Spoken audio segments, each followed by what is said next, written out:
ছিল চাল কুমড়ার ছাল দিয়ে, এটা চাল কুমড়ার চুপি দিয়ে বা ছাল দিয়ে পকোড়া।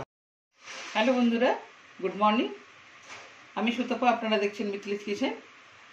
আজকে আমি ফেলে দেওয়া জিনিস দিয়ে একটা মুখরোচক রেসিপি বানাবো। যেমন এটা হচ্ছে চাল কুমড়ার ছাল। আমরা চাল কুমড়া খেয়ে থাকি, কিন্তু ছালটা অনেকে ফেলেও দেয়। আমরা যেটা চুপি ভাজা বলি, সেটাকে আমরা এর আগে আমি করে দেখিয়েছি, গোটা গোটা করে আমি কেটে দেখিয়েছি। আজকে আমি এটা পকোড়া বানাবো। কী করে বানাই সেটা দেখুন, এবং এর সঙ্গে যে উপকরণ নিয়েছি একটু বলে দিই। এখানে নিয়েছি আমি চাল কুমড়ার ছাল, এবার আমি কেটে দেখাবো এটা।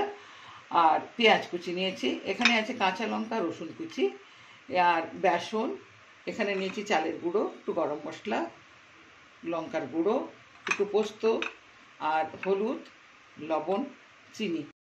আমি চাল কুমড়ার ছালগুলো খুব ফাইন করে কুচি কুচি করে আমি কেটে নেব পকোড়ার জন্য। ফাইন করে চাল কুমড়ার ছালগুলো আমার কাটা হয়ে গেছে, কিন্তু মিহি করে কাটা হয়েছে, খুব সুন্দর। এরপরে এখানে আমি প্রথমে দেবো লবণ,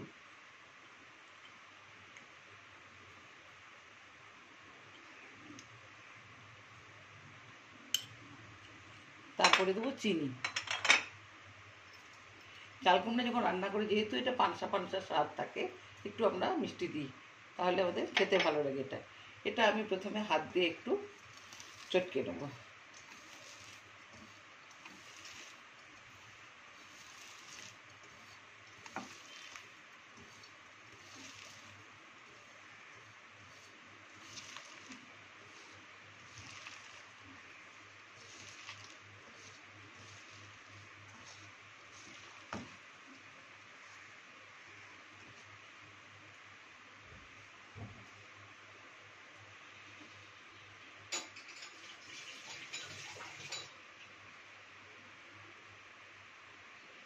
কিছু সময় রেখে দিয়েছিলাম।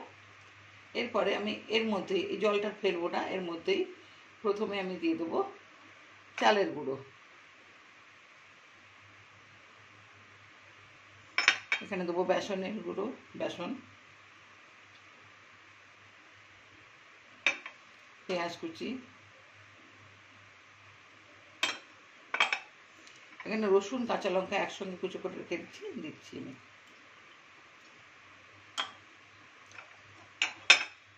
দেবো হলুদ, লঙ্কার গুঁড়ো,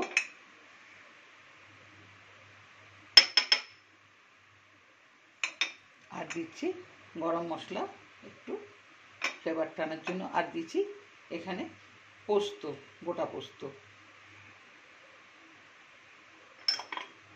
এবার আমি এটা হাত দিয়ে মেখে নেব। নুন আমি পরিমাণ মতো একবারে দিয়ে দিয়েছি, আর দিতে লাগবে না। এটা আমি হাত দিয়ে মেখে নেব। চালের গুঁড়োটা দিলাম বা কর্নফ্লাওয়ার দিলে কি হয়, জিনিসটা মুচমুচে হয়, খেতে ভালো লাগে।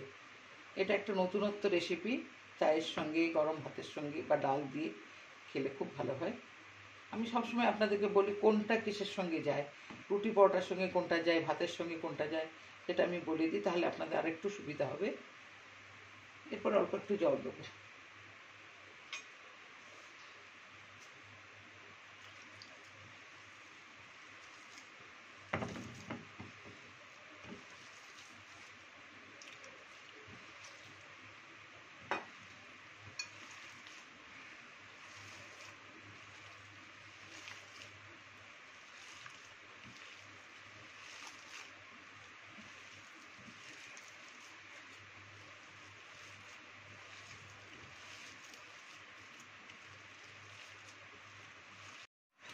একটু হাতটা জলে ভিজিয়ে নিয়েছি, তেলটা আমার গরম হয়ে গেছে।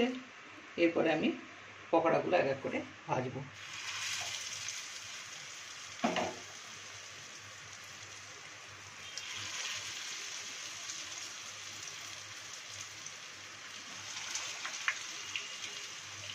রান্না তাড়াহুড়ো করে করতে পারি না, আস্তে আস্তে যত্ন সহকারে করি। তাড়াহুড়ো করলে এটা ওটা সব গন্ডগোল হয়ে যায়। তো সবাইকে বলছি একটু যত্ন সহকারে সময় নিয়ে, যেহেতু এটা আমাদের খাওয়ার জিনিস, খেতে হয়, সব থেকে ইম্পর্টেন্ট জিনিস, সেজন্যে এটা বলছি যত্ন সহকারে একটু সময় নিয়ে করবেন। পকোড়াগুলো আমার রেডি হয়ে গেছে, এরপরে আমি তুলে নেব, ভাজা হয়ে গেছে।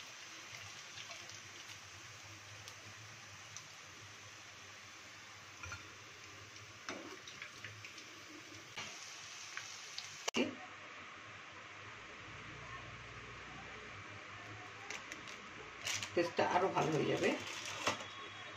তো বন্ধুরা, আজকে আমার উপস্থাপনা ছিল ফেলে দেওয়া জিনিস দিয়ে বা ইনগ্রিডিয়েন্টস দিয়ে কী করে একটা সুস্বাদু রেসিপি বানানো যায়, তার উপরে আমি এটা তুলে ধরলাম আপনাদের সামনে। অবশ্যই ট্রাই করবেন, হাতের কাছে যা থাকবে তাই দিয়ে করবেন, বানাবেন। ইনগ্রিডিয়েন্টস তো সব খাওয়ার উপযুক্ত জিনিস, সেগুলো দিয়ে বানালে কিন্তু কোনো কথা হবে না।